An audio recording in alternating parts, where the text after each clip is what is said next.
Good evening, everyone.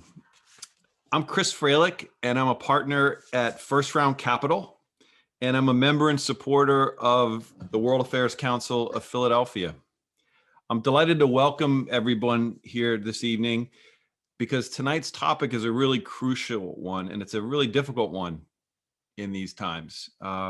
Bipartisan policymaking in a hyper-partisan world.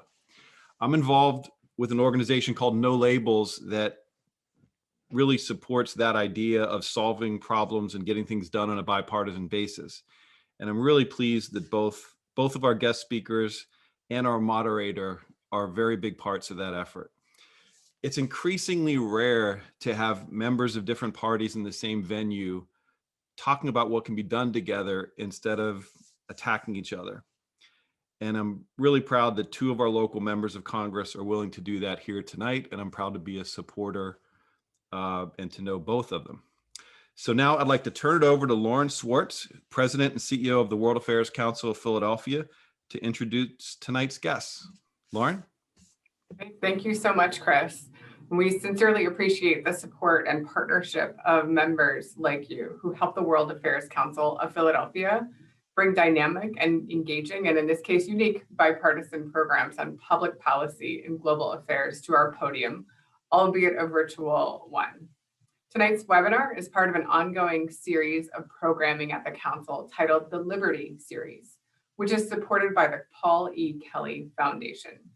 The Kelly family are longtime friends of the Council, and we are grateful for their commitment to support programs on one of the most important and founding principles of our nation, which is liberty. Thank you to the Paul E. Kelly Foundation for their leadership across our community and in our society. And for over 70 years, the World Affairs Council of Philadelphia has brought our community fresh and nonpartisan and civil discourse on the critical issues affecting the world and our home. Our reach is, of course, expanded virtually to audiences across the country. And we thank you for joining us tonight from your homes, your dorm rooms, your home offices, and kitchen tables tonight. We can't wait to see you all in person once it's safe. But in the meantime, the Council will remain committed to unique and thought-provoking discussions like tonight, where we can talk about solutions and opportunities to move the world and Philadelphia forward. I'd like to offer a special welcome to the high school and college students and their teachers who also participate in the Council's education programs throughout the year. We work with over 2,500 middle and high school students across 85 schools each year as the leading provider of foreign affairs and international education across our region. And we know that these students are not just leaders in their schools today, but they are the leaders of the future. If you'd like to send questions to our speakers tonight to answer later on in the webinar, please just use the questions function on Zoom. And we will have our first question from Gary Wooten, a junior student at Temple University. And he's also a Global Smarts mentor for the Council, working with middle schoolers at the New Foundations Charter School to help those students compete in the upcoming Model United Nations program, training the diplomats and politicians of tomorrow. And we're excited they're here with us tonight. And following Gary's question, we'll get to as many of your audience questions as possible in the time allotted. And now I'd like to briefly introduce tonight's partner and our guests. We're here partnering tonight with No Labels, an organization that is dedicated to having no labels, right? Working together on solutions, whether you're an independent, a Democrat, a Republican, or some new party that might emerge at any moment. But No Labels is dedicated to working together to find solutions and supporting members of the Problem Solvers Caucus. And Ryan Clancy is here with us tonight, and he'll tell you a little bit more about that and our connection to our Congress members tonight. And we are delighted to welcome all of you here.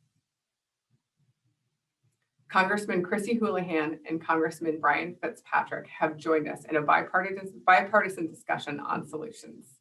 Representative Houlahan is an Air Force veteran, engineer, entrepreneur, and educator who is now continuing her career of civil service in the U.S. House of Representatives for Pennsylvania's 6th District. And Representative Fitzpatrick is a licensed certified public accountant, an emergency medical technician, as well as an attorney, and having previously served as a special assistant U.S. attorney focused on drug crimes. He now serves Pennsylvania's 1st District in the House. Both of the representatives with us tonight are members of the Problem Solvers Caucus, an independent member group in Congress comprised of both parties. The Problem Solvers Caucus is dedicated to bipartisan policymaking and finding common ground on the most pressing issues facing our nation.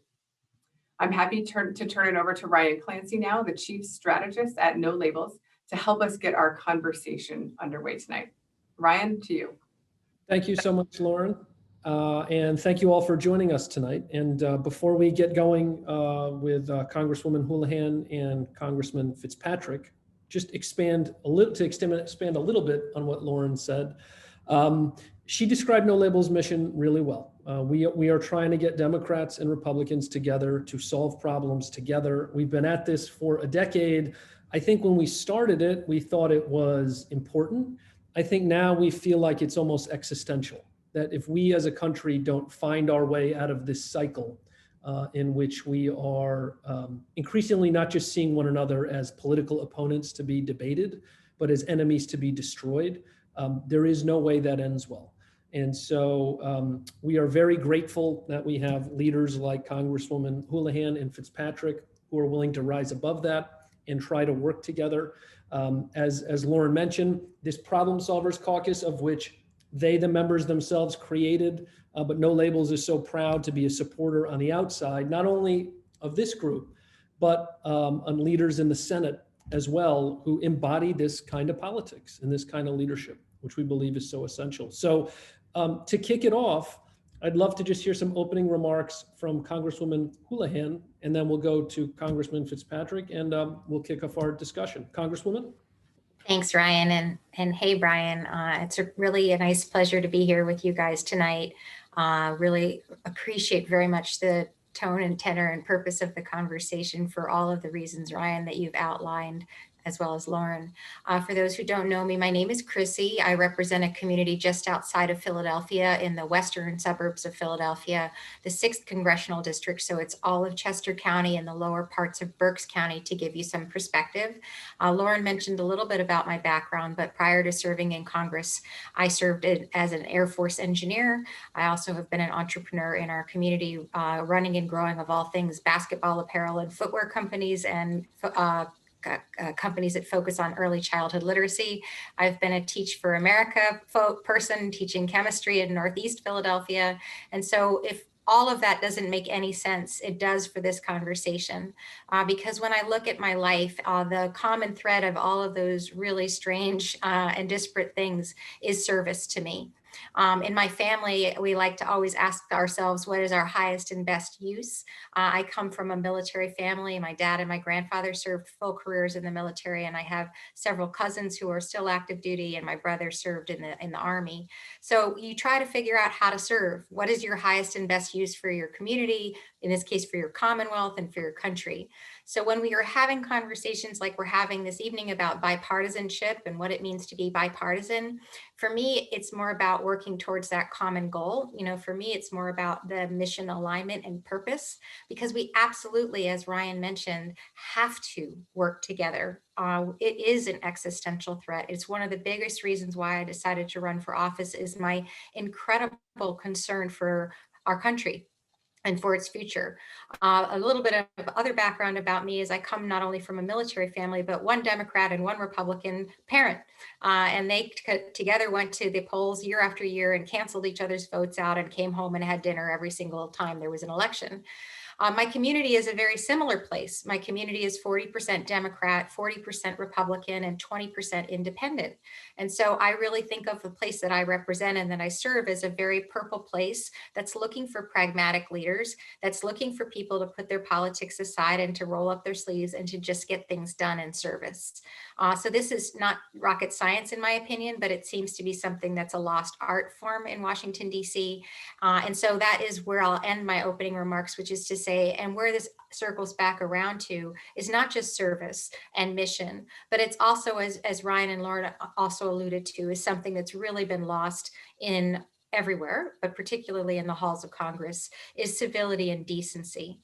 I genuinely believe that we are a fragmented and fractured community and Commonwealth and country, but we really can find ourselves again if we can find our commonality and our common purpose. So it's something that I'll continue to work on in Congress. I believe that you can do whatever you're trying to do with respect and civility, and I'm really looking forward to this conversation. So thanks very much for having us. Thank you very much, Congresswoman. Congressman Fitzpatrick, your opening remarks. Thanks, Ryan. Good to see you. Good to see you too, Chrissy. And Chrissy and I have actually quite a bit in common. We're both from the Philly suburbs. We're both problem solvers. We both serve on the Foreign Affairs Committee together. We both served our country prior to being in Congress, Chrissy in the military, myself in the FBI. And both of us have one parent who's a Democrat and one who's a Republican. So go figure that, Chrissy, right? Maybe that factors into who we are right now and our approach to government and to life, really. But Chrissy really hit it on the head. And I agree with Ryan's characterization of this being an existential threat. And just look at the experiences over the past couple of months to know that. Things are getting very, very dangerous. They really are. And I've always viewed leaders, whether they're the leader of a family, the leader of a military unit, the leader of a sports team, any type of leader, as having two essential qualities. Number one, they lower the volume of the discourse and lower the temperature of the discussion. And number two, they bridge the gap between differences. And it's on each and every one of us, with every decision we make in every minute of every day, to examine ourselves. How are we conducting ourselves? Are we attacking people that disagree with us? Or are we pointing out where we disagree and offering constructive advice on a better way or a better solution? Do we allow the perfect to be the enemy of the good? Do we listen more than we lecture? Do we view diversity of thought as a strength to be harnessed and not a weakness to be criticized? You know, how are we viewing people that think differently, that have had different life experiences, have had different educational backgrounds, grew up in different families from different parts of the country, different regions of the world? And do we cherish that diversity or do we criticize it? And that's why when I left the FBI to run for Congress, and it was a very, very difficult decision for me, because I'm sure much like Chrissy, when she made her career choice, you know, her career prior to being in Congress, for me, I will tell you, being an FBI agent was all I ever wanted to do since I was 3 years old. I still sport my proud emblem of my brothers and sisters in the Bureau because I love that organization so much. I miss them. I miss the work. But I made the tough decision to leave, similar to what Chrissy said, to offer a different perspective and sort of be a voice against this Hatfield versus McCoy brand of politics that is destroying our nation. People check different boxes on their voter registration form when they're 18 for a whole host of reasons. That doesn't mean that they're good or bad people. That doesn't mean that they're right or wrong on any particular issue. It just makes them different. They come from a different place, a different paradigm, a different perspective. And one of the things I love about our Problem Solvers Caucus, one of the things I love about No Labels, I personally feel at home there. You know, I don't think any of the problem solvers feel truly 100% comfortable at home in either of the caucuses, Democrat or Republican. That's what draws us to the Bipartisan Problem Solvers Caucus, because we believe the government ought to function much like our personal relationships do. Spending more time listening and understanding and learning and coming to the center and build consensus and move forward. Because the alternative is finding that which we disagree, criticizing each other, tearing each other down, and getting nothing accomplished. And that just doesn't make any sense. So I am a big supporter of No Labels, a very proud member of our caucus. It's literally what keeps me in Congress. It's the reason I run year in and year out, you know, and this is a tough climate that we're all in right now. And it's challenging. I'm not going to lie. It's a challenging thing to constantly be on the forefront and being subject to some really, really nasty criticism and attack that I know Chrissy gets as well on social media. But we do it for one reason and one reason only. We love our country. We love the United States. We love public service. Chrissy and I both had similar backgrounds that you know, matched our passion for public service. That's why we made our career choices. And, you know, that's why we both ran for Congress. So I want to thank the World Affairs Council. Problem solving and foreign policy, you have two people who are big believers in both. Our caucus and committee assignments reflect that. I consider Chrissy a friend. One of the things I truly respect about her is she also does her part to lower the volume and lower the temperature. You're never going to hear Chrissy out there, viciously attacking people. She offers her ideas and her perspective, and that's what we need. And that's what I believe. I believe the same exact thing. So thank you all for your time. Brian, I yield back. Happy to answer any questions. Okay. Well, we have a couple questions here lined up for the both of you before we hand it over to our audience Q&A. I was actually going to ask both of you why you joined the Problem Solvers Caucus, but I think in the course of your opening statements, you kind of just answered that. So what I'd like to ask you instead is, as you look at the next year, where do you see the openings for bipartisan cooperation? Because one of the things everybody I think is very mindful of is the margins in both the House and the Senate are so narrow. You have a 50-50 Senate, you have a House where Democrats have just a few seat majority. And so there will be a lot of issues where bipartisanship is not a choice, but an imperative. Where do you see the most promising openings for real, tangible bipartisan cooperation? Congressman Houlahan, why don't we start with you? Sure, and I would like to just start a little bit with some background on Problem Solvers too, because the group, as Brian indicated, is a place where I feel very much at home, and I appreciate the discourse there and the attempt to be able to find each other where we are, and the fact that it's bipartisan and bicameral. But there are things like that in other places in the Congress as well that I think are some of the answers to the question that you just asked. I helped to found a Servicewomen and Women Veterans Caucus that is bipartisan as well. We have a lot of work that we can be doing on building up our defense structure, defense pipeline of talent. I'm an engineer, also obviously a woman. As we head into more technical times, we need to be thinking about the DoD and what the workforce of the future looks like in the DoD. And that's definitely a place where we can collaborate bipartisanly on things like that. I also am part of a group that's called For Country, which is a group that's Republicans and Democrats that have worn the uniform. And we actually ideologically have nothing in common, which is a really intriguing group because we're not necessarily at sort of the purple people in the middle. We're just happen to have worn the uniform. And so again, these are places where we are trying to find each other and trying to find common ground. And so the places where I think that we have real opportunities are the places where we all agree. And I kind of call them the no duh agenda. I think we can agree that we should have a population that has good quality, affordable healthcare. If the pandemic has showed us nothing else, we should be able to agree that we need to have access to that. We also need to make sure that we're providing good quality education to our kids and to our grownups as they evolve in this rapidly changing economy. We need to make sure that we're protecting our communities and our planet. I think we have some really rich opportunities in rebuilding coming out of COVID and things like transportation and infrastructure. This is something that is universally bipartisanly something we talk about all the time and yet are never seemingly able to accomplish.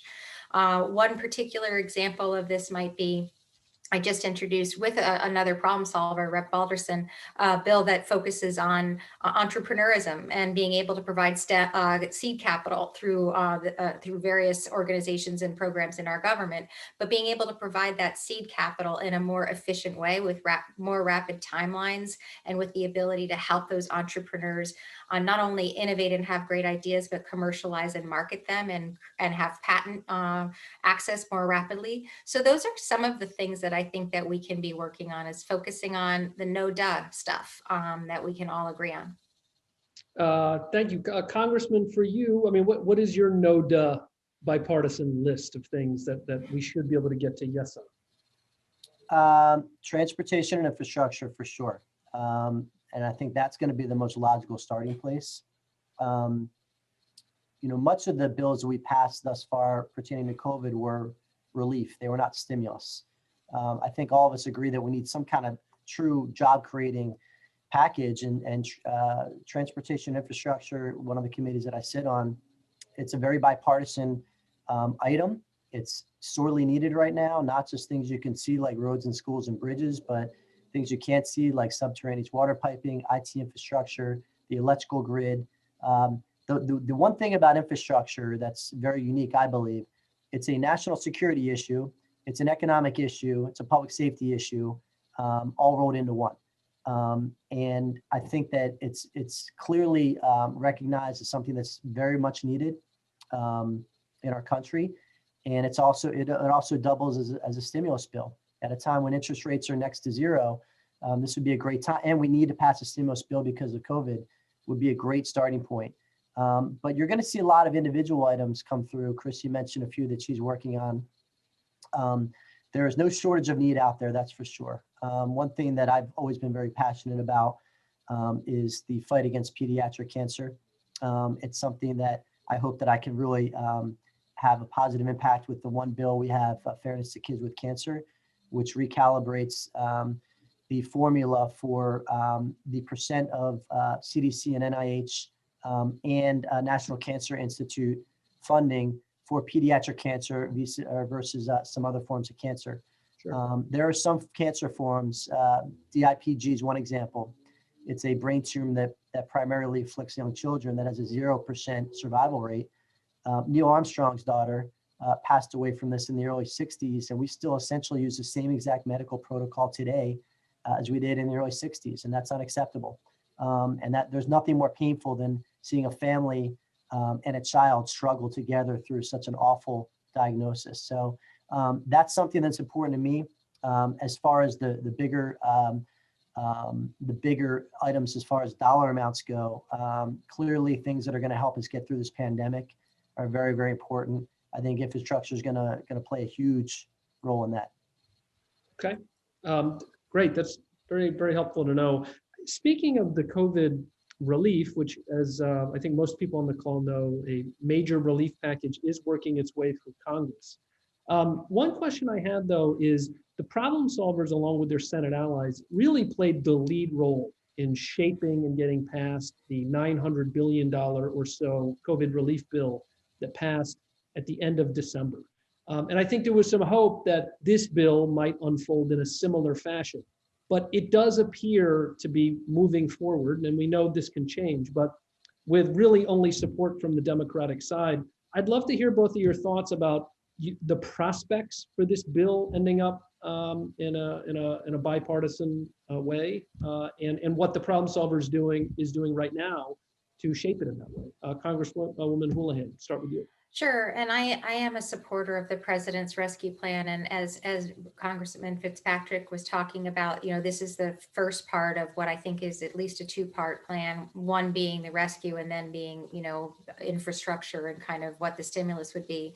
But I really did appreciate how the Problem Solvers worked through the last package. It's much more what I'm used to in terms of how to work with one another, is building from the ground up, building based on your common purposes and your common needs, and coming together and compromising.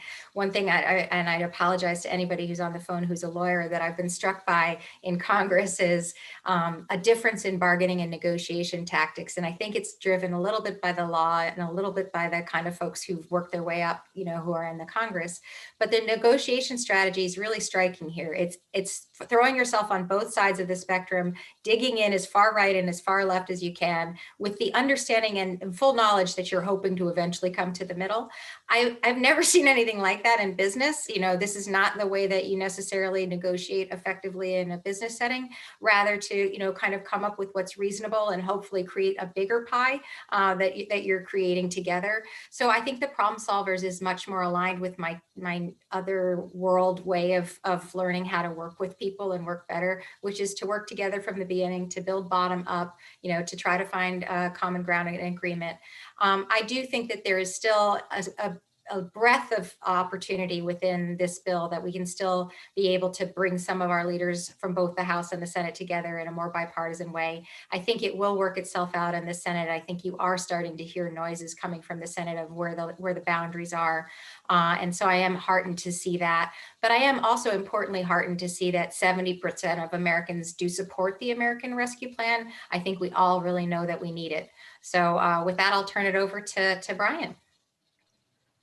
Yeah, Ryan, you had stated at the outset, you had reflected on the margins, which are obviously very tight in the House and the Senate and a brand new administration. I, for one, like many people, view that as a brand new area of opportunity for our caucus to really be drivers of bipartisan pieces of legislation across the board. And I hope that's the case. I will say this, when I first got elected, my first Congress was 115th, and it was the exact opposite situation then. The Republicans controlled the House, the Senate, and the White House, and they were utilizing budget reconciliation. It's always going to be different. I think Chrissy's right. This is probably going to, iron itself out in one way or another as we get closer to the day that we're voting and seeing if there's any differences between the House and the Senate version that passes. I voted, during the first budget reconciliation on the 115th, I voted against the budget vehicle, and I also voted against the substantive bill that came. One thing that was noteworthy is that there were exponentially more people that voted against the substantive bill than voted against the budget vehicle. So I know me and Charlie Dent and a very select few of others voted against the budget vehicle in 2017.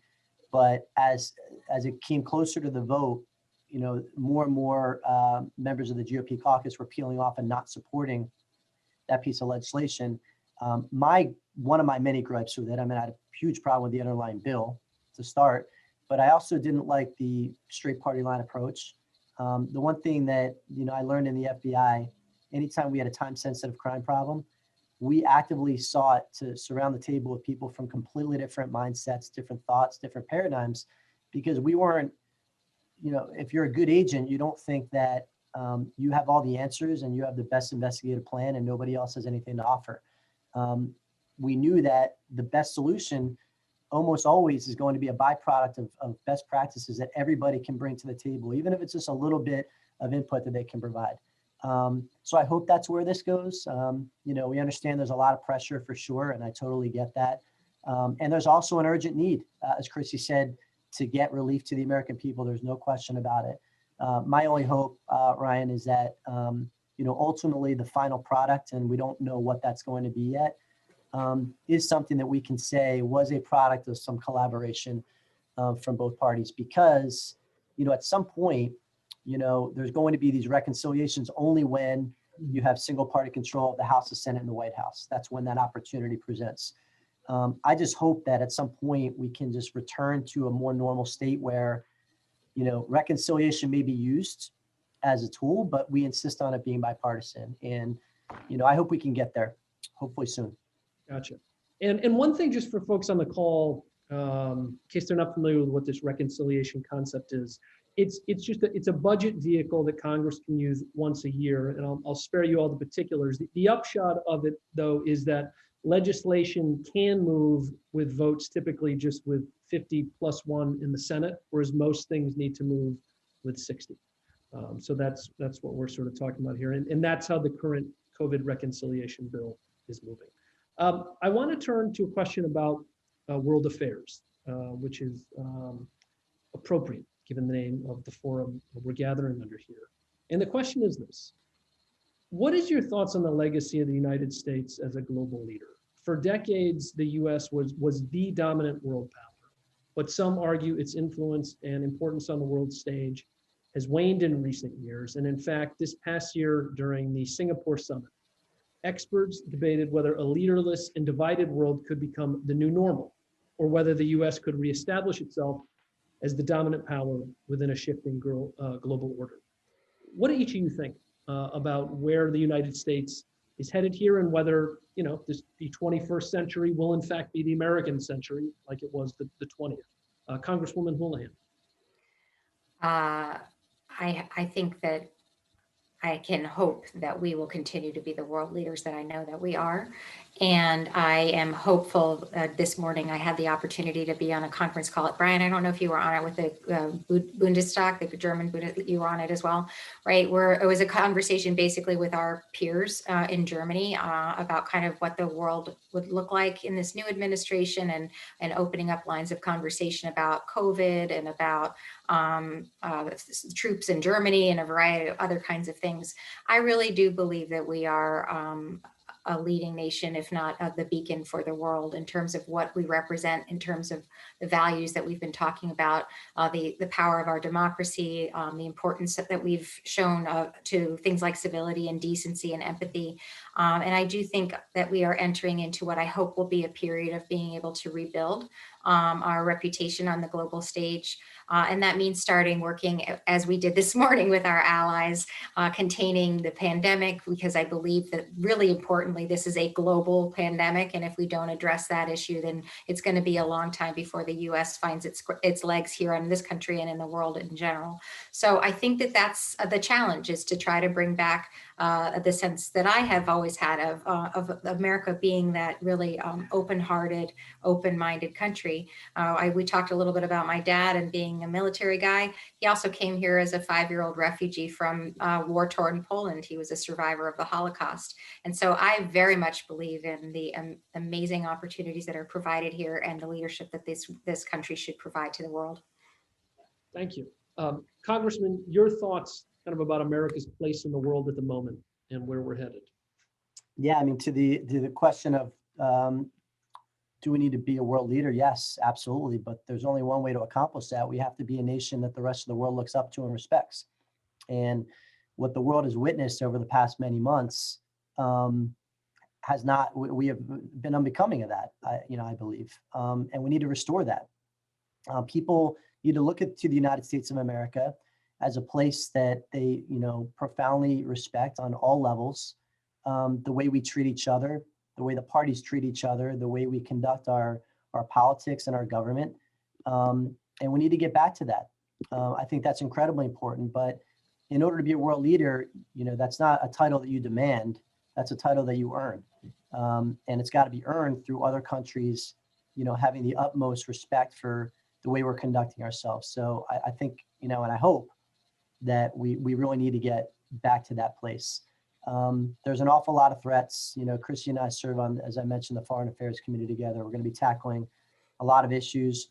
Historically, that committee has always been known to be one of the most bipartisan in Congress. The adage they always use is that politics stops at the water's edge when it comes to American foreign policy. And I hope that we can get back to that. It hasn't necessarily been like that recently, but we need to get back to that. There is such broad agreement that what happened on January 6th is counter to what both of you just described. That was not a moment where America showed its best face to the world. And both of you have been very direct in your criticisms of former President Trump for his role in precipitating the events of that day. But you each came to different conclusions on whether the president should be impeached.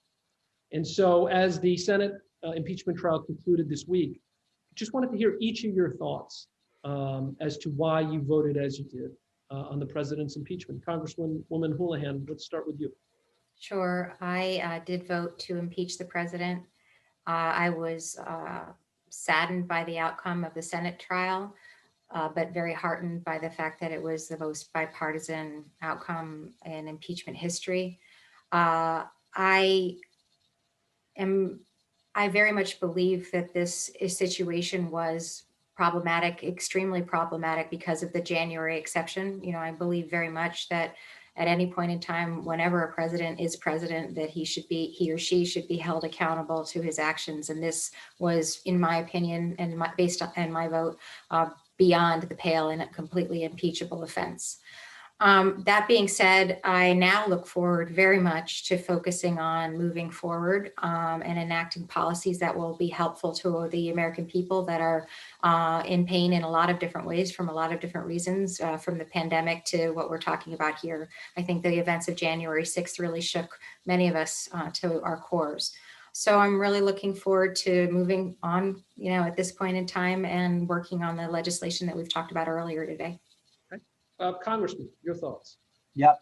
The one thing we can all agree on is how profoundly horrible not only the events were of that day, but everything that led up to it, which clearly includes the president's actions, his words and his conduct, without a doubt. I will tell you, Ryan, my analysis, and it was a tough one for me. We had a group of centrist moderate Republicans, and we were really going back and forth over this with each other, trying to wrap our brains around what the right thing to do is, because we were trying to accomplish two things. Number one, accountability, and number two, unification. And they're both important. And they seem to be tugging in the opposite direction on this one. What the solution that I came up with, Ryan, that I thought would have been the most bipartisan, the most overwhelming, and would have made the loudest statement, and also would have ended prior to Biden's administration, was to take the impeachment resolution virtually word for word and change the title from impeachment to censure. And I had mentioned to many of my colleagues I could have gotten overwhelming. I introduced that, by the way, which I believe is probably the first time ever in our country's history where you have a member introducing a censure of a president of their own party. I was appalled by the conduct. I was appalled by the events. That was the way that I thought we could have accomplished both, because Ryan, as was mentioned at the intro, I'm a former prosecutor. All of us sort of took our own angle on how to approach this. The way I approached it, thinking as a prosecutor as well, is when you indict a high-profile defendant and you lose a trial, it undermines the system. When you indict that same defendant a second time and you lose a second time a trial, it further erodes and undermines the prosecution, empowers the defendant. That's always an issue there. That factored in. And lastly, what I was hoping to see was, if the censure was not an option, even if it was word for word verbatim of the impeachment resolution, why not bring to the floor an impeachment inquiry where we form the committees just like we did last time, just like has been done every time in American history, where we call witnesses, we subpoena records, we create a body of evidence, and actually get the article accurate. There are many people that think that the more accurate article in this circumstance would have been dereliction of duty, focusing on 1 p.m. on January 6th to 7 p.m. on January 6th. But when you focus on a different count, you get into the First Amendment issues, you get into the, was it pre-planned and pre-organized, or was it spontaneous? All those things factored in. But I will tell you, Ryan, what I thought, and I will tell you, everybody struggled with this. Everybody. This is not an easy thing to do. The most significant thing that any member of Congress can do is declare war and send somebody's children into battle. Right beneath that, in my opinion, is to impeach a president and essentially overturn the results of an election, even if it's only for a week or so. And I do agree with Chrissy on that. There should not be a January exception. You are president for the entirety of your 4-year term, and you're accountable for your conduct for the entirety of your 4-year term. So I never bought the argument, well, there's only a week left. That's not a legitimate excuse. And that's not a legitimate reason to vote no. But there were other factors at play for many of us, myself, Mike Gallagher, people that really intellectually on a deep conscious level struggled with this to try to get to the right conclusion. But I also defended my colleagues who did vote in the same matter as Chrissy, who are under attack by many of my colleagues in my caucus. That's not okay either. So I think, getting back to what I started in the opening, we got to start respecting people's differences of opinion, as long as they're doing a true examination of conscience and getting to the best conclusion that they think is right for the people that they represent. If they do that, they've done their jobs. Regardless of whether that turns out to be a yay or nay at the end of the day, you can't criticize people that go through that arduous and anguishing process and do the best they can, no matter how they vote on any issue. That's the way I look at it. Well, thank you, Congressman and Congresswoman, for sharing your thoughts on that, on what was just undeniably such a tough and fraught issue. Before we open up to questions from the audience, I just want to talk a little bit about a few issues that are particularly passion projects for both of you. Representative Houlahan, I'd love to hear a little bit more about your work on global's women's empowerment. I know you've worked with your Democratic colleagues and across the aisle with Republican colleagues on ways to bolster and encourage women's participation in a global workforce.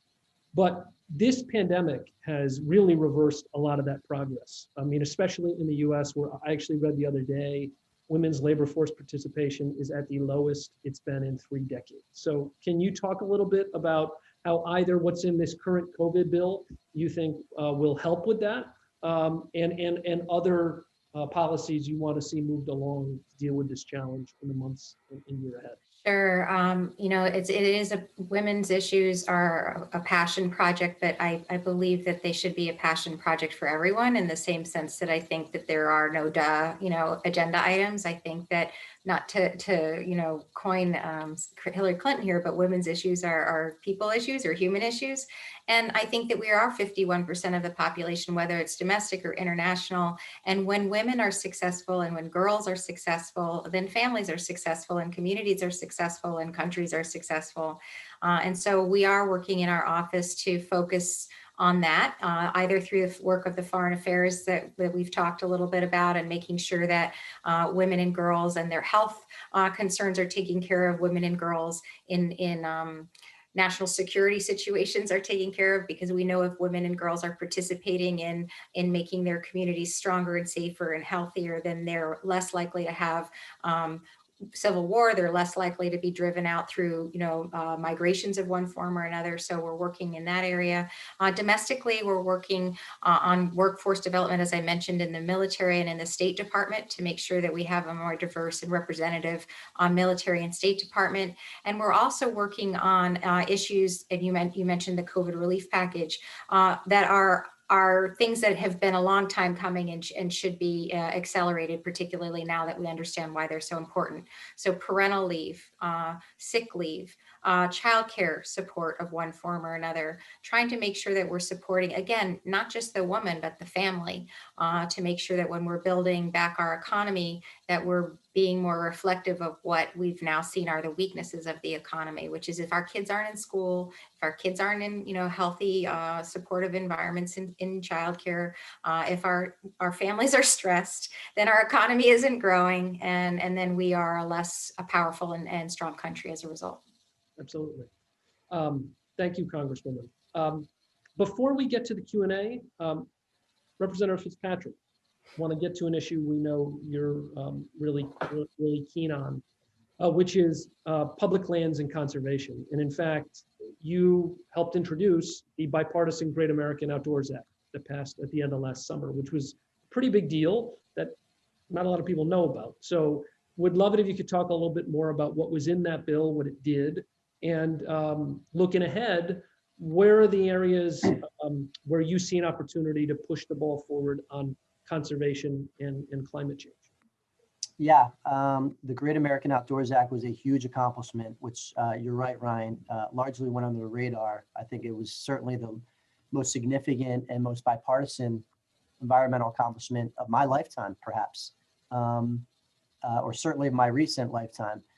Essentially what it did, and myself and my friend and former colleague, Joe Cunningham, worked hard on, was permanent reauthorization of the Land and Water Conservation Fund, and then permanent funding of it. It's always hard, particularly to get members of the Republican caucus to agree to permanent funding of anything. They always sort of balk at that because they worry about the financial implications. When we got through to them, and it was not easy, that the Land and Water Conservation Fund is not taxpayer funded, it's funded by royalties. 90% of the counties in America benefit from it. It is incredibly important for open space. It's important for mental health, as we all have seen, especially during this pandemic, to be able to have places to go, to hike, to exercise, to spend free time with your family or by yourself. That's very important. Public lands are very, very important. The Great American Outdoors Act was Exhibit A of that. The next item that I hope is bipartisan, and I have work to do in my own caucus on this, is carbon pricing to mitigate the effects of climate change. Last Congress, I believe this was the first time this has ever happened. Myself and Sulu Carbajal introduced a bipartisan carbon pricing bill that would exceed the standards of the Paris Climate Accord. And he and I both sit on the Transportation and Infrastructure Committee. There's always been broad bipartisan support for infrastructure. The only debate is really how to fund it, how to finance it. And there's a lot of different proposals. The proposal that me and Salud had was to put a price on carbon. The original iteration was $24 per metric ton, but accomplish two things at once: mitigate the effects of climate change by lowering carbon emissions, and simultaneously create a funding stream to fund infrastructure. It's one of those examples of a win-win area that if we could get broad bipartisan support, I think would be a great thing for our country. That's what we need more of. And I think that's what the public really wants to see. Great. Thank you, Congressman. Well, that was such a great moderated discussion. Really appreciate your thoughts. But now we want to open it up to the audience. And to start, I want to turn to our first question from Gary Wooten. Gary is a junior at Temple University, my brother's alma mater, and a global smarts mentor for the World Affairs Council of Philadelphia. He's working with middle schoolers at New Foundations Charter School. Gary, thanks so much for being with us, and go ahead and ask your question. Great, thank you so much. I'm excited to talk to you both, Congressman Fitzpatrick and Congresswoman Houlahan. So tonight, you guys have been talking a lot about the Problem Solvers Caucus, and it sounds like the goal of this caucus is to promote unity and common ground solutions to both Democratic and Republican issues. So throughout the Biden campaign, President Biden has also hoped to unify both parties and bring together the US after a lot of the issues, particularly the instance earlier in January. So my question is, do you believe that adding so many new perspectives and voices into the conversation about some of America's major issues like healthcare and pandemic relief, will that help or hurt the decision-making process? Congressman Fitzpatrick, why don't we start with you? Yeah, you know, one of the things that we are hopeful is that, you know, I too, and in fact, publicly applauded the speech given by President Biden during his inauguration. Now we're going to see if that manifests itself. I'm hopeful that it will, because we need it. Not only does our country need it, that's what they want. That's what people are begging for. If there's one message that I always read in every single election result, is that every time the pendulum swings too far in one direction, the American public always reacts in a manner that swings it back. But at some point, that pendulum's got to stop in the middle. At some point, because that's what the American people demand. Winning an election by a close margin, whether it be an individual race, whether it be close margins in the House or the Senate, or a close presidential election, is never a license for pure ideological purism or ideological thinking advanced or manifested in a legislative agenda. That's not what they voted for. What I think the American public wants desperately, if you really break down the election, they want people to work together. They want good human beings who are willing to strip themselves of their party ideology, focus on what's right and what's wrong, and come together on things that are right, and find the best and brightest ideas with people that have experience in certain areas. That's what's really important. There's no question, Gary, there's a lot of big issues that we can take up, and I think should. And then we should take up immigration, and then we should take up healthcare. These are major issues that impact people's lives every single day. I just hope that, you know, the administration, they certainly know they have a willing bipartisan partner in myself. I know the president. You know, he's from our region. He's from Delaware. He and my brother Mike were extremely close. President Biden was so gracious to reach out when we lost my brother just a year ago. And that means a lot to me. You know, having that strong personal relationship is very important. So I'm hopeful that that is what we will see. I think time will tell. But I don't think, Gary, we should be afraid of tackling some of the big issues, because I think if we can find what's broken in healthcare and fix it, we should all want that. As human beings, we all need a healthcare system that where costs are low, access is universal, and we still have the ability for innovation of new drugs and therapies. We should all want that. People may have different approaches on how to get there, but let's bring all those ideas to the table and not shun anybody's ideas just because their political party is different than ours. That's what I hope. Congresswoman, your thoughts on Gary's question? So I 1,000% agree with Brian in saying that I feel like that the last election results was not a mandate in the way that we throw that word around, but rather really a mandate for exactly what Brian was saying, which is just get along, you know, work together, work on the issues that the people elected you to work on, and try to find ways that you can come together on those issues. That's why I think that he and I agree that this is an interesting time to be in the middle. But that being said, there, I think, is something that I've learned just in my couple of years in being in Congress is there's an enormous diversity in both parties, and finding a way to be able to work even within your own party on these kinds of issues to try to figure out how to bring everybody along and to not have litmus tests for one another to decide if you're going to work with that person or never work with that person. It goes beyond just across the aisle. It's also within your own party. And that's not okay either. It's really not okay. We need to have tables full of people who have lots of great ideas and need to be able to work out what the best idea is or what the best combination of ideas are. My kind of engineering is linear programming and operations research. And a lot of what I used to do is figure out how to optimize an equation or a problem set. There are ways that we can do this, which are not canceling each other, for lack of a better way of describing it. And that happens way, way too much within my own party. I have been struck so many times with a number of times I've been in an elevator and heard one of my party members, one of the other party members saying something to the effect of, well, they did it to us first, or this, we're just getting them back for whatever it was, and it's just, it's petulance. There's no other way to describe it. And it's really enormously frustrating. Thank you. I can add to that, Ryan. Sure, Chrissy's she's so right about that. One of the things that really struck me when I first joined Congress, and they have what they call conference meetings, where, as Jimmy Panetta points out, the oddity about Congress is from the second you arrive, they try to separate you in every way they can, and it's not okay at all. But we have, conference meetings where the GOP conference meets in one room and the Democrat conference meets in another room. And I'll never forget the first meeting where people were getting up speaking and saying, pointing to this other room, those people, meaning the Democrat caucus, where they were meeting in another room. And I just remember being so struck by that. Say, what do you mean those people? They're our fellow Americans. They're our fellow colleagues in Congress. They're not those people. This isn't a Hatfield and McCoy thing. Like, they may think different than us. They have different solutions to problems. That doesn't make them bad people. And it was so striking to me. So Chrissy's absolutely right about that. Maturity is something that needs to be worked on in state houses across the country, in politics in general, and certainly in the U.S. House of Representatives and U.S. Senate. This whataboutisms, justifying bad behavior by pointing out worse behavior. Where's the bottom? Where does that end? That's what we really need to fix. Thanks, Congressman. And Gary, thanks so much for your great question. Thank you. Sure, you're welcome.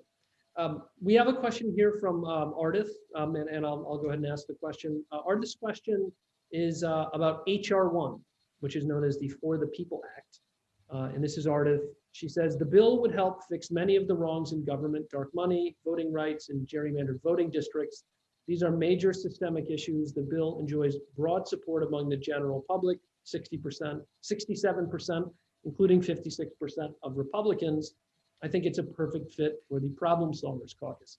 How likely is the caucus to back this good government bill? Congresswoman Houlahan, your thoughts?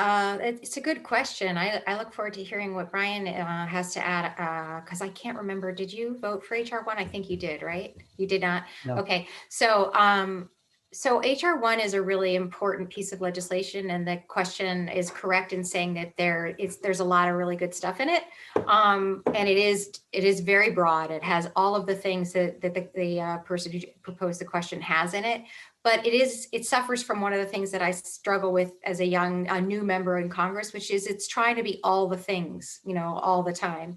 And I really wish that we could vote for it. Certainly, I wish that we could, make it happen. Maybe the Senate will take it up at this point in time, and hopefully the president will as well. But short of that not happening, and every anticipation that understanding I have is that won't happen because we need to have that 60 or so votes in the Senate, then we should bring it back. And we should think, what parts of this can we coalesce around? How can we get to yes on some of this? Because there definitely are problematic parts of the bill, not just for Republicans, but for some Democrats too, that make it hard for us to be able to bring that entire package, as popular as it is, across the finish line. So this is an example of where I wish that we could do what we need to do to try and build a beautiful coalition of people but then sit down and say, all right, what can we get done? What can we make sure that we get into law? So I'd be interested to see what Brian has to say about that with respect to the problem solvers. Congressman? Yeah, so this is, there's always one issue that really drives all of us to make the decision to run. I can tell you for me, it was government reform. My experience running the FBI's political corruption unit at the J. Edgar Hoover building at FBI headquarters, where we had oversight, and I had oversight over cases for the entire country, corruption cases. That really is what my passion is what drives me. And with regards to HR 1, I will say this about it. There are several provisions in there that are good and effective, and there's many others that are not. So what I did this last Congress, and I'm going to do it again this Congress, is introduce essentially my own version of HR 1, which takes out what I view as the problematic provisions of HR 1 and keeps in everything else. It keeps in the transparency, which is a big piece, the disclosure with regard to tax returns for everybody, not just the president, but members of Congress and also candidates for Congress. Limiting the amount of money in politics. I think all that's very, very important. But there are other provisions that are problematic. So what I hope happens, and I have reached out to, and they've reached out to me, some of my Democrat colleagues on the problem solvers who want to try to find an area of bipartisan compromise here. The frustration, I will tell you, for me, for someone who cares deeply about this issue, is when you're given this massive bill that was written by somebody else and you're asked to just either accept it or reject it. Sometimes when we're faced with two buttons on the voting box and it's a yes or a no doesn't always reflect how we're thinking about something. There's always a lot of gray and a lot of areas of improvement that can be made. So with regard to reform, as Chrissy had referenced, we've actually done this in a number of areas. So on the issue of gerrymandering, myself and Alan Lowenthal, my Democrat colleague from California, for 3 consecutive Congresses now, have introduced a gerrymandering bill, which would essentially create independent citizen commissions similar to what 7 states have in this country, where you have computer-generated line drawing following the constitutional standard of compactness and contiguousness with independent human oversight to try to get to as many fair districts as possible, because Alan and I believe, and I'm sure Chrissy agrees, that's one of the problems right now. When you have 435 congressional districts and there's only about 30 to 35 that are legitimate swing districts, that means that 400 out of the 435, their main election is in the primary, not the general. And as a result, they're legislating constantly to their quote unquote base, which just exacerbates this huge cavernous divide in Congress. And it breeds gridlock, and that's not good. So if we could get more balanced districts, I am all on board with that. The disclosure provisions, I'm all on board with it. Disclosing tax returns, all of that. Helping get the money out of politics. I'd like to add provisions like term limits, which I personally am a big believer in. I think, service in Congress ought to be a short-term public service, not a career where people stay, 20, 30, 40 years. I just don't think that was the founder's intent. I don't think it serves our country very well. So those are all the things that I believe in. Campaign finance reform, getting the money out of politics. I will tell you one of the objectionable provisions of HR 1 is the matching for small donors, because that's injecting even more money into the system, including for candidates that may hold some pretty outrageous views. I don't think they should be eligible for taxpayer funding for campaigns. So there's a lot of issues like that, but I think it's not unique to HR 1. Any bill that's just written and just appear, by other people, and it just appears on your desk and you're just asked to accept it as is on such a monumental issue, I don't think that's the way the system should work. I think we should all collaborate. Certainly someone like me who ran the FBI's corruption unit, I would certainly like to have a say in how that's written and share my experiences. Thanks, Congressman. And that is a not uncommon complaint that we hear from a lot of members, that bipartisanship does not mean somebody else writes a bill and they come to you at the end of the process and say, vote for it. Bipartisanship means you start out at the beginning of the process, shape something together, and then in the end, hopefully vote for it together. Congressman Fitzpatrick, Congresswoman Houlahan, thank you so much for this amazing discussion, for taking all these questions.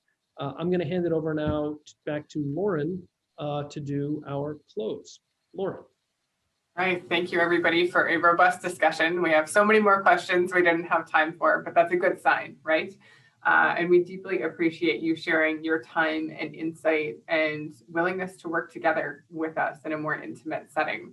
In a world that so often feels divided right now, members like yourselves inspire optimism that we can work together to find bipartisan solutions to the many, many challenges we know face our nation. Thank you to our audience, including members of the World Affairs Council and new friends joining us for the first time tonight. And a big thank you to our partners at No Labels and our sponsor, the Paul E. Kelly Foundation, for making this programming possible. Please do join the World Affairs Council for upcoming events and programs listed on our website. On March 18th, we're hosting a discussion with the political editor at The Economist, Adrian Wooldridge, about what we've learned after living with COVID for a year and what may be to come. You can register online and find out more about the council at our website, wacphila.org. We hope that you will join us. And thank you for your time tonight. Good evening.